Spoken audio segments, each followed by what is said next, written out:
Ողջույն սիրելիներս, մեր գիլասները արդեն հասել են, նայեք թե ինչ լավն են, աչք շոյող, հյութեղ, անուշահոտ պտուղներ են, ծառն էլ այս տարի շատ բերքառատ է, ճյուղերը ճկվել են բերքի ծանրությունից, նայեք թե ինչ լավն է,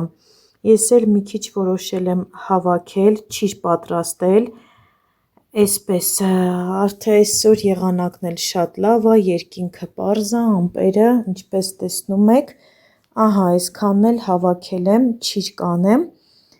այսքանը բավական է, հետո կտեսնեմ էլ ինչ կարող եմ ուրիշ պատրաստել, ինձ թվում է էլի կօգտագործեմ ուրիշ բաներում,